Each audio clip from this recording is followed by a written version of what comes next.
Selamat pagi teman-teman. Salam bertemu kembali hari ini sistem komputer.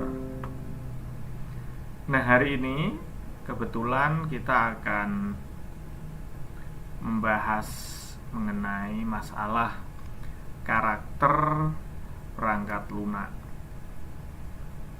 Semoga hari ini pembahasan kita bisa lancar tanpa ada kendala yang berarti, sehingga untuk kuliah hari ini betul-betul bisa kita manfaatkan, bisa kita ambil hikmahnya untuk menambah pengetahuan, menambah ilmu kita, supaya ilmu kita bisa diaplikasikan ke dalam masyarakat secara nyata. Hari ini pembahasannya cukup simpel, cukup singkat ya, mungkin bagi teman-teman yang sudah terbiasa dengan dunia komputer tidak akan asing. Kebetulan pembahasannya tentang karakter perangkat lunak komputer. Nah, seperti pembahasan minggu-minggu yang lalu sudah saya sampaikan bahwa klasifikasi dari keamanan sistem itu meliputi 4. Nah, salah satunya software. Nah, di dalam software itu kita harus mengenal karakternya seperti apa. Nah, hari ini kita mencoba untuk mengenal karakter dari perangkat lunak tersebut. Nah, sebelum kita melangkah jauh ke karakter perangkat lunaknya, bisa Anda lihat itu ada 3 spesifikasi atau 3 arti dari suatu perangkat lunak. Jadi perangkat lunak kalau kita lihat dari arti sebuah instruksi, dia itu merupakan program komputer yang ketika dieksekusi akan memberikan fungsi dan hasil yang telah dieksekusinya sesuai dengan apa yang diinginkan. Nah, ini kalau dilihat dari sisi instruksinya, di perangkat lunak seperti itu, dia memberikan ada coding atau program-program komputer yang dieksekusi oleh prosesor ya, berupa instruksi tadi. Terus dia memberikan fungsi dan hasilnya itu sesuai yang diinginkan. Itu yang pertama.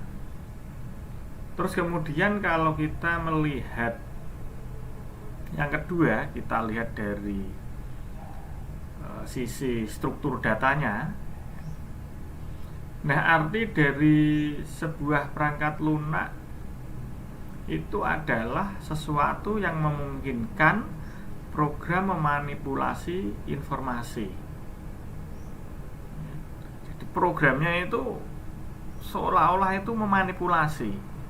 Misalkan ada angka 2, 3, ini ada penjumlahan sama dengannya 5. Nah, programnya itu memanipulasi informasinya itu, yaitu memunculkan angka 5. Nah, ini disebut struktur data. Ini ada operasi penjumlahannya di situ, terus dimanipulasi hasilnya berupa angka 5. Yang tadi sebetulnya hasilnya itu berupa komponen dari bilangan biner. Terus kalau kita melihat dari sisi yang ketiga, yaitu sisi dokumen. Coba kita lihat dari sisi dokumen. Ternyata kalau kita lihat dari sisi dokumen, arti dari sebuah perangkat lunak adalah sesuatu yang menggambarkan operasi dan penggunaan program. Jadi ada sebuah operasi ya, perjalanan atau running operation task di dalam prosesor, dia menggunakan program yang diambil instruksinya tadi. Ini kalau dilihat dari sisi dokumen. Tentu dari 3 hal arti perangkat lunak ini bagi teman-teman tidak terlalu banyak kesulitan karena ada materi perkuliahan khusus tentang perangkat lunak. Jadi di sini saya hanya mengulas, hanya memberikan materi tentang perangkat lunak yang ada kaitannya dengan keamanan sistem. Makanya saya kasih judul itu karakter perangkat lunak. Nah, ini bisa Anda lihat ya evolusi dari perangkat lunaknya ya. Dari tahun 1950-an ya, berkembang ke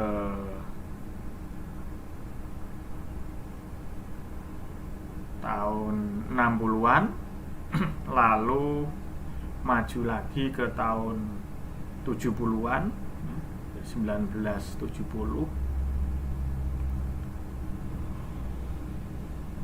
terus kemudian berkembang lagi tahun 90-an ya, era tahun 90 ini mulai gencar-gencarnya atau istilahnya ya mulai mengenal internet itu di lingkungan kita ya, bukan di seluruh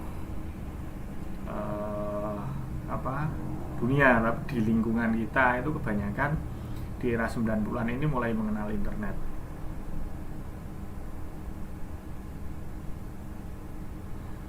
Terus kemudian dikembangkan lagi, berkembang sampai saat ini yaitu pada era tahun 2000-an. Jadi di tahun-tahun itu evolusi dari perangkat lunak itu mengalami perubahan dan perkembangan. Bisa dilihat dari keterangan itu ya, yang tahun-tahun awal itu perangkat lunaknya itu berupa bit orientation, terus limited distribution dan customer software. Terus kemudian berkembang pada era tahun yang kedua itu sudah multi user, real time dan database. Kemudian berkembang lagi ke arah era yang ketiga, di mana di situ sudah mengenal adanya distributed system, terus embedded intelligence, low cost hardware, terus consumer impact. Pada tahun keempat ini sudah mengalami perkembangan yang signifikan, ya, sudah mengenal adanya expert system, mengenal AI mesin dan paralel arsitektur. Yuk kita lihat satu-satu ya pada era tahun pertama. Nah, di era bit orientation ini, di mana suatu proses itu dilakukan setelah data dikumpulkan. Mengumpulkan data dulu ya, dikemas dalam satu wadah. Setelah terkumpul semua dan dianggap cukup ya, maka proses ini akan dikerjakan, akan dilaksanakan. Nah, lawan atau istilahnya apa, negatif dari kata bit orientation yaitu dari bit ini menjadi online atau dikenal dengan interaktif proses. Jadi ada hubungan timbal balik, tidak harus nunggu per data, itu lawannya ya. Kalau bit orientation itu dimana kita mengenal istilah bit itu dia harus mengumpulkan data dulu. Kalau datanya sudah terkumpul, sudah lengkap, sudah cukup, maka proses itu baru berjalan. Ini bit orientation. Nah, lawannya bit itu adalah online atau interaktif proses.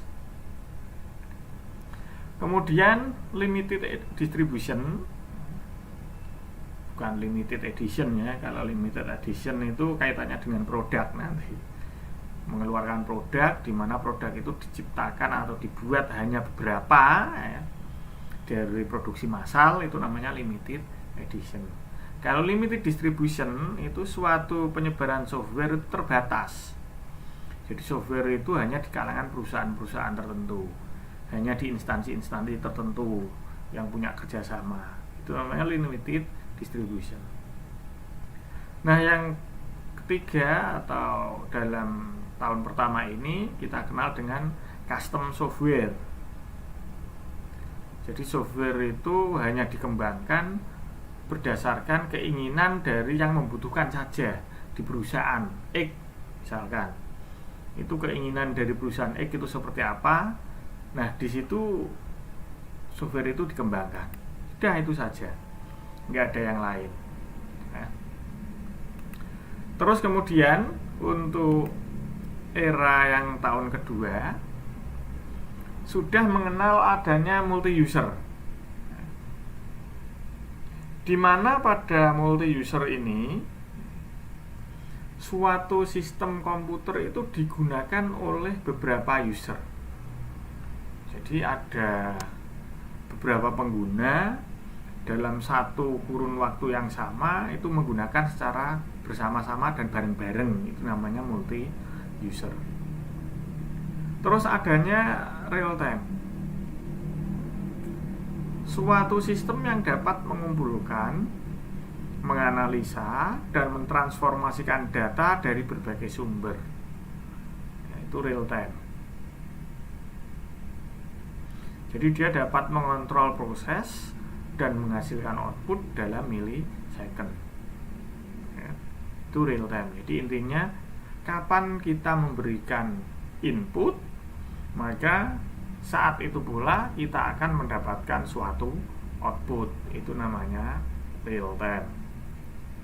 Terus kemudian kita juga sudah mulai mengenal bentuk-bentuk database. Itu yang pertama, kita mengenal adanya DBMS, Database Management System. Nanti ada RDBMS ya, dan lain-lain. Terus orientasi pada perkembangan yang kedua ini adalah pada produk software. Kalau yang generasi pertama tadi kan custom software, dia akan diubah atau disesuaikan dengan keinginan perusahaan yang membutuhkan. Tapi kalau sekarang itu sudah orientasinya produk software, yaitu software itu dikembangkan untuk dijual. Jadi bukan dikembangkan sesuai keinginan lagi, tapi dikembangkan dulu ya, analisis pasar seperti apa, dikembangkan baru dijual ke masyarakat luas. Untuk yang era ketiga itu sudah mengenal distributed system, di mana suatu sistem tidak hanya dipusatkan pada satu komputer induk. Jadi sistem ini sudah terpecah-pecah ya, menjadi ke beberapa bagian ya. Itu namanya distributed system. Kalau kita mau melihat distributed system ya ke minimarket lah, minimarket atau mall, ke mall. Kita melihat ke mall, di situ setiap kasir, dimanapun kasirnya itu sudah terkoneksi dengan komputer yang terhubung ke sistem. Nah, ini namanya distributed system. Nah, lawannya dari distributed system adalah centralized system. Berikutnya pada era ketiga ini juga sudah mengenal namanya embedded intelligence. Beda ya, ini bukan embedded system tapi embedded intelligence. Dimana pada embedded intelligence ini suatu produk itu ditambah dengan kecerdasan. Contoh penggunaan dari embedded intelligence ini ya di automobil, mobil-mobil sekarang itu kan sudah pakai namanya sistem komputer ya, dari ISC-nya, bahkan ada auto controlling driver itu ya. Nah, itu semuanya ya mengarah ke intelligence ya, tadi. Terus robotika, ya, peralatan diagnostik itu di dunia kedokteran itu namanya embedded intelligence. Nah, pada generasi ketiga ini sudah coba untuk menekan harga, maka disebut dengan low cost hardware. Jadi harga hardware itu dibuat sedemikian rendah. Ya. Terus consumer impact, ya. Consumer impact ini adalah perkembangan komputer yang murah, ya, menyebabkan banyak software yang dikembangkan. Sehingga apa? Software-software yang dikembangkan tadi itu memberi dampak yang sangat luar biasa terhadap perkembangan masyarakat itu sendiri. Jadi impact-nya itu ke consumer. Nah,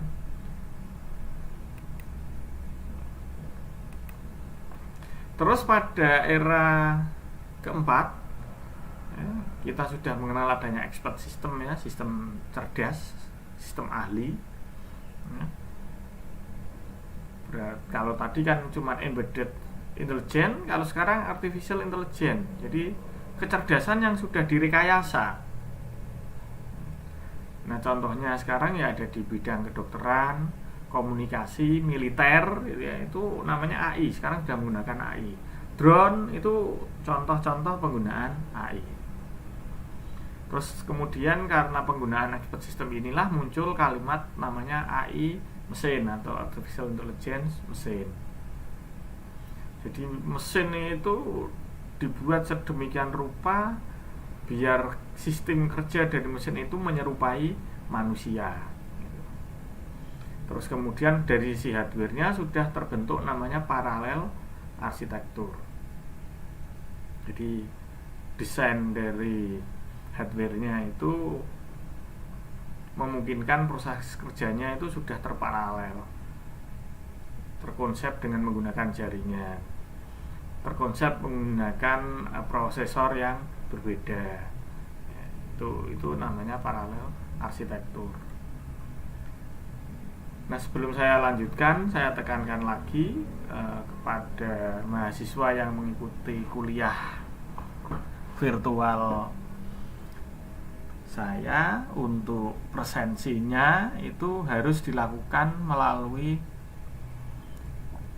sistem siakat.stecom.ac.id.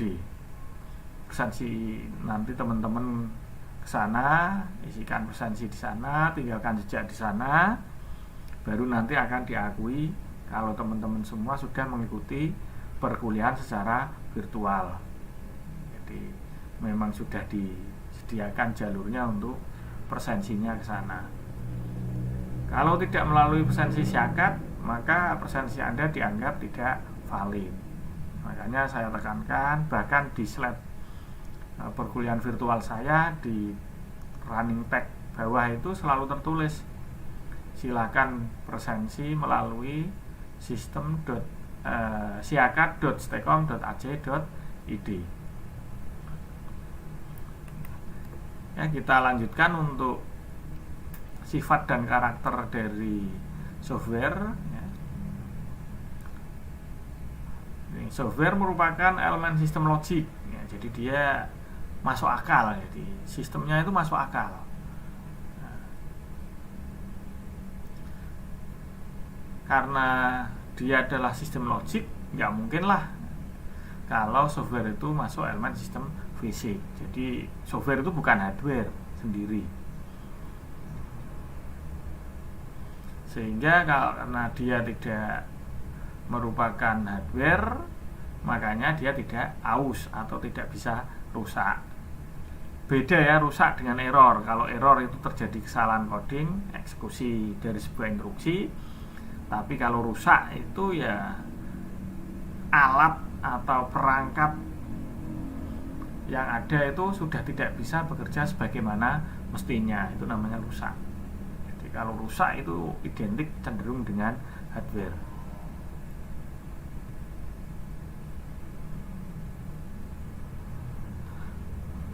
Software itu tidak bisa dirakit, ya. Dia juga tidak bisa direkayasa atau dikembangkan di pabrik. Ya. Jadi beda tempat antara software dan hardware.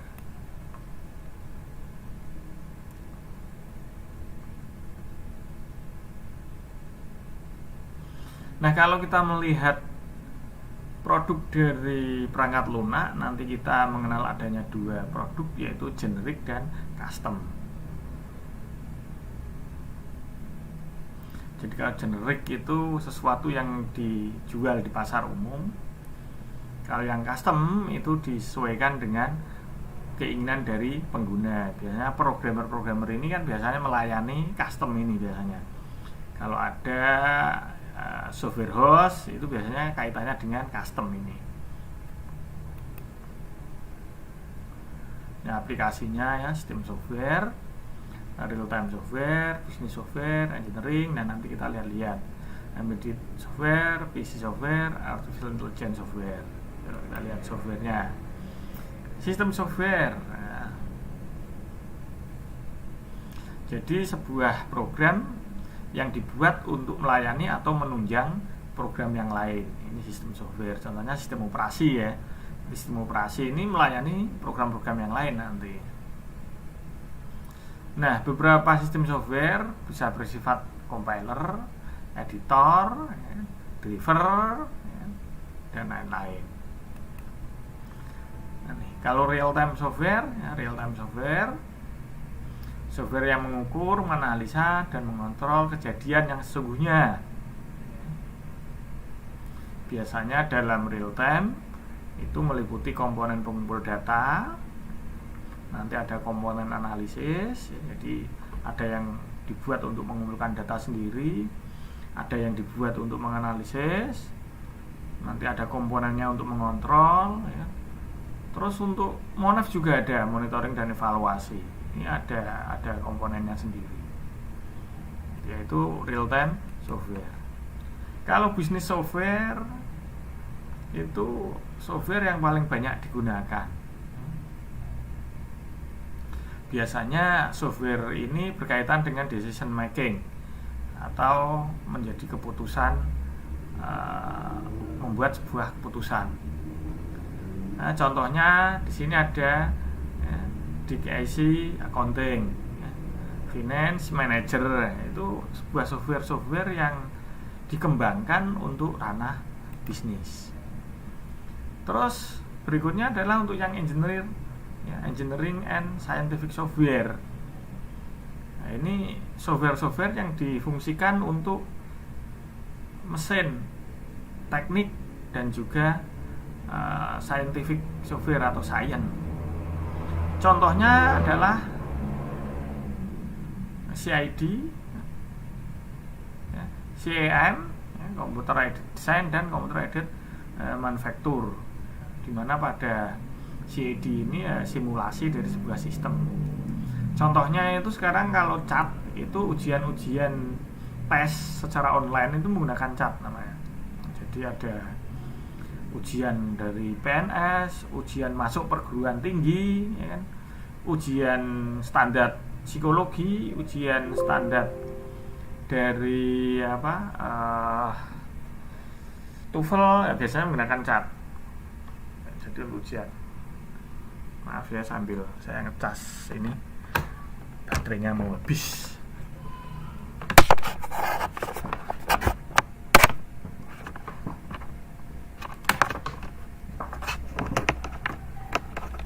Kita lanjutkan ya. Sekarang yang embedded software ya. Nah, biasanya kalau embedded software ini ya software yang sudah tersaji atau menyatu dalam satu hardware ya, biasanya itu disimpan dalam memori tetap di ROM itu ya. Nah, itu namanya embedded software. Contohnya kalkulator ya. Kalau Anda beli kalkulator itu kan sudah ada softwarenya itu sebetulnya itu untuk menghitung itu, tapi softwarenya itu terkemas dalam satu satuan di mesin kalkulator tersebut. Nah, ini namanya embedded software. Terus kemudian PC software ya. PC software itu software yang digunakan untuk personal komputer ya. Contohnya ada word processing, ada WordStar, ada word processor, ada difungsikan untuk membuat dokumen gitu ya. spreadsheet, Lotus, SuperCal, terus ini ada Excel ya, gitu. Ada komputer grafik ya, ada Printshop, Printmagic, Photoshop ya. Terus ada game juga ya, game. Terus ada DBMS, Clipper, Foxbase, terus The Best ya, itu contoh-contohnya itu untuk DBMS. Terus network itu ada Novel, ada LAN. Kalau LAN itu novel itu Anda jarang dengar, itu zaman dulu, jaringan zaman dulu. Terus kemudian berikutnya adalah bagian artificial intelligence software atau kecerdasan buatan. Ini software yang dikembangkan dengan menggunakan banyak algoritma. Jadi kompleks ini, AI sudah bisa cerdas ini. Komputer atau sistem yang dibuatnya nanti bisa lebih cerdas lagi karena menggunakan kecerdasan buatan. Ini bidang yang sering digunakan dalam AI, yang sering merambah AI itu adalah pengolahan citra, pengolahan suara, teorema pembuktian, terus game itu juga banyak yang menggunakan AI. Untuk komponen-komponen perangkat lunak itu sendiri nanti ada ya, model bahasanya ya, bentuk bahasa, nanti ada bahasa tingkat tinggi, tingkat rendah, tingkat medium ya, middle ya. Terus kemudian ada bahasa translator bentuknya, terus kemudian nanti kita juga akan melihat bentuk bahasa mesin. Ini ya. Untuk yang bahasa tadi ada bahasa tingkat tinggi, ada yang bahasa tingkat rendah, ada yang bahasa middle atau medium level. Kalau yang bahasa high level ya contohnya Pascal, Basic, ya Java, ya, itu high level. Yang middle itu contohnya C. Kalau yang low level itu contohnya ya assembly. Terus kemudian untuk translatornya bentuknya ada interpreter. Interpreter itu kalau sistem instruksinya kerjanya itu satu baris satu itu dieksekusi ya satu. Kalau compiler itu secara keseluruhan semuanya sudah jadi baru nanti dieksekusi, itu namanya compiler. Ada namanya assembler. Jadi bahasa rakitan atau bahasa yang dikemas ke dalam bahasa mesin. Nah untuk bahasa mesin ya, bisa Anda lihat ya, bahasa mesin itu biasanya nanti bahasanya itu yang dikenali oleh komputer ya, biasanya itu bahasa 1010 itu ya, digital.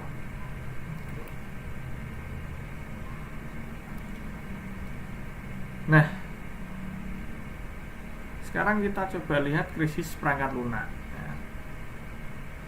Apa yang dimaksud dengan krisis perangkat lunak? Ternyata krisis perangkat lunak itu adalah sekumpulan masalah yang ditemukan dalam pengembangan software komputer.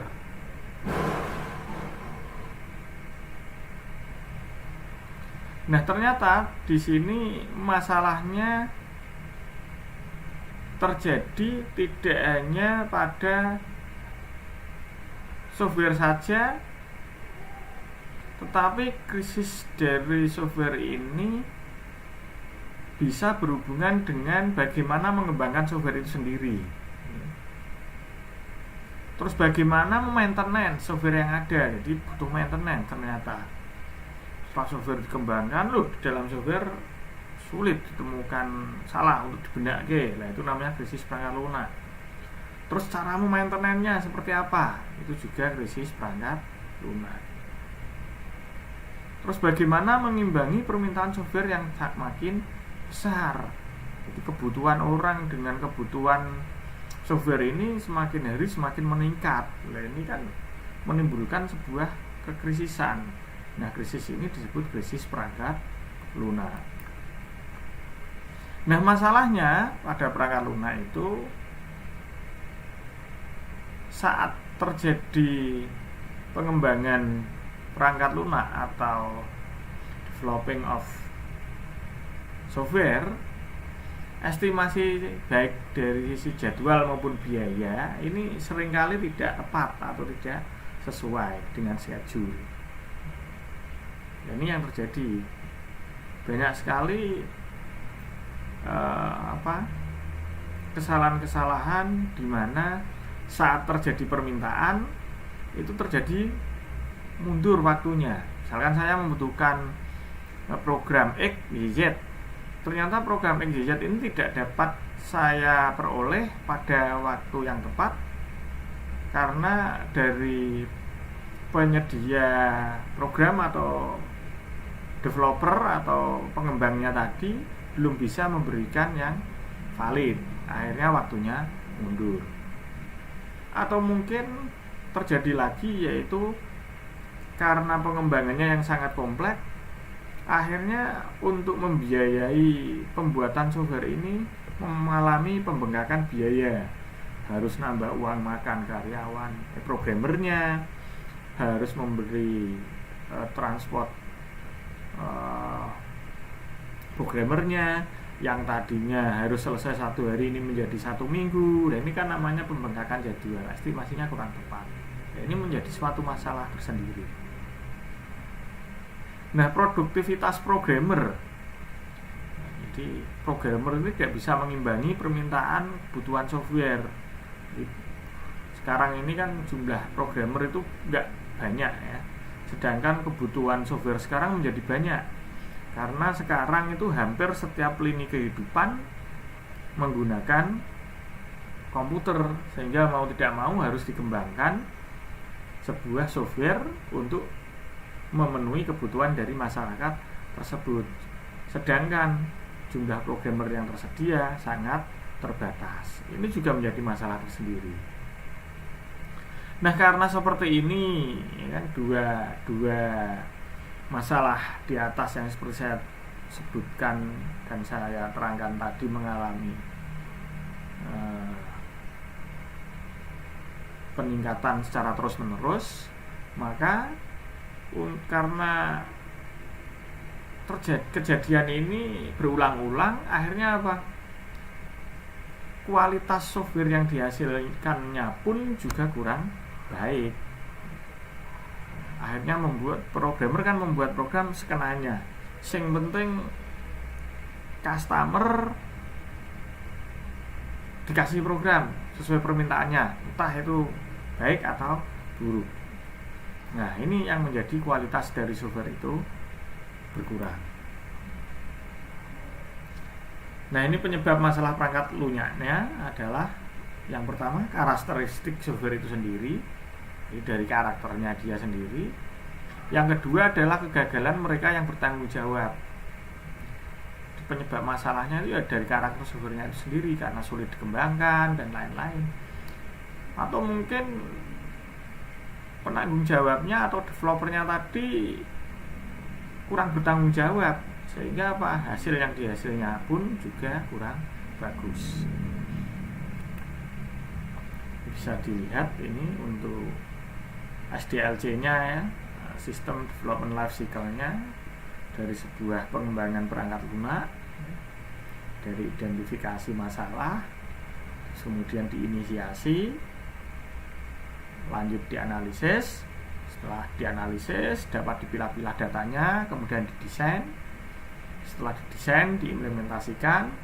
Nah, setelah diimplementasikan, dalam perjalanan implementasi tadi otomatis sistem itu butuh namanya maintenance atau perawatan. Nah, ketika terjadi kerusakan atau perubahan keinginan dari customer, maka balik lagi ke identifikasi sistem. Ini dari sistem life cycle atau SDLC. Nanti kita bisa mengembangkan dari perangkat lunak itu berupa prototyping atau prototype. Jadi kita memberikan gambaran kasar sebuah program, setelah ketemu ya kan, nanti dikembangkan, diubah sesuai dengan keinginan customer. Ini namanya prototype. Nah, ini bisa dilihat pada gambar ini untuk prototyping modelnya. Jadi ada prototyping model dulu, ada pengguna, ada levelnya. Terus pengguna itu reusable, through relay, input, output, processing, dan sistem. Ini tahapan-tahapan yang terjadi pada rekayasa perangkat lunaknya. Ada proses analisis, ada proses desain, ada proses implementation, ada proses testing, dan ada proses maintenance. Ini 5 proses dalam rekayasa perangkat lunak ini harus terpenuhi. Ini untuk analisisnya, ya. Analisis itu sebuah teknik pemecahan masalah. Ini analisis masalah, analisis kelemahan, analisis kebutuhan, dan analisis kelayakan. Jadi nanti masalahnya apa saja, nanti kelemahan dari sistem itu kemungkinan seperti ini, sehingga nanti kebutuhan dari sistem itu adalah bla bla bla bla bla. Terus karena sudah diujikan dan berjalan sesuai dengan keinginan, maka proses ini dianggap layak. Ini analisis kelayakan. Ini gambar dari sebuah analisis yang tadi bisa dilihat, ya. Dimana pada analisis ini tetap kita akan menggunakan alat bantu, ya. Alat bantunya bisa berupa use case diagram, bisa fishbone diagram, bisa user system diagram, bisa menggunakan sistem flowchart, atau mungkin kita mau menggunakan data flow diagram. Pak, data flow diagram dengan flowchart apakah berbeda? Berbeda. Ya. Itu Anda pada saat algoritma pemrograman mesti sudah dapat ciri-ciri atau perbedaan-perbedaan dari diagram-diagram ini, baik use case, ya, fishbone, user system maupun flowchart maupun data flow. Ini untuk yang proses desainnya. Ini desain itu bagaimana sistem itu nanti kita desain setelah dianalisis baik dari analisis masalah, analisis kebutuhan, ya, itu nanti sudah terkumpul datanya, maka kita bisa mendesain secara kasar dulu, ya, desain sistem kita nanti seperti apa, jalannya bagaimana, inputnya dari mana, prosesnya di mana, serta outputnya ini kemana. Ini sudah bisa dirancang, ya. Spesifikasi desain umumnya hanya berisi gambaran umum, ya. Jadi desain itu hanya isinya gambaran umum tadi seperti yang saya sampaikan. Nah, supaya dengan kita menggambarkan gambaran umum ini, stakeholder nanti bisa mengerti, oh sistem kerja sistem saya seperti ini, sehingga nanti kalau sistem kerjanya seperti ini, keamanan sistemnya saya taruh di sini. Oh, ini cara mengamankan data ini seperti ini. Oh, nanti data ini tuh aman ditaruh di sini. Nah, ini agar stakeholder itu diberitahu, ya kan, dengan desain dari sebuah kerangka sistem tadi, sehingga stakeholder tadi yakin bahwa sistem kita betul-betul sempurna dan bisa menjamin sebuah keamanan, sehingga membuat nyaman dan tenang si pengguna dari sistem yang kita rencanakan tadi. Ini untuk implementasinya kita mulai mengcoding, ya, membuat sebuah programnya, ya. Terus kemudian tahap pengujian coding yang sudah kita buat tadi kita uji, ya, sesuai enggak dengan harapan, sesuai enggak dengan kriteria, sesuai enggak dengan inputan. Otomatis input ini akan menentukan output harus sesuai dengan input. Jadi di dalam input itu akan diproses yang menghasilkan suatu output ini harus bisa dinikmati sebagai sebuah informasi yang valid karena melalui proses yang benar, melalui proses yang sesuai dari inputan yang berkualitas, gitu ya. Itu untuk sistem pengujiannya. Mungkin untuk karakter dari perangkat lunak mata kuliah keamanan sistem untuk hari ini saya akhiri sekian. Kalau ada pertanyaan silahkan sampaikan melalui kolom komentar yang ada di live chat, sehingga pertanyaan-pertanyaan, keluhan-keluhan baik itu sifatnya yang teknis maupun non teknis bisa saya pantau, nanti bisa saya jelaskan, bisa saya beri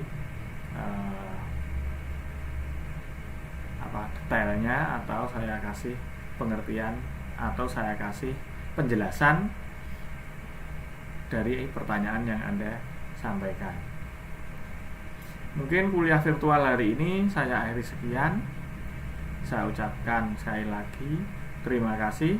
Mohon maaf ya kalau ada sesuatu yang mungkin kurang berkenan, atau mungkin ada sesuatu yang mengganjal atau apa ya.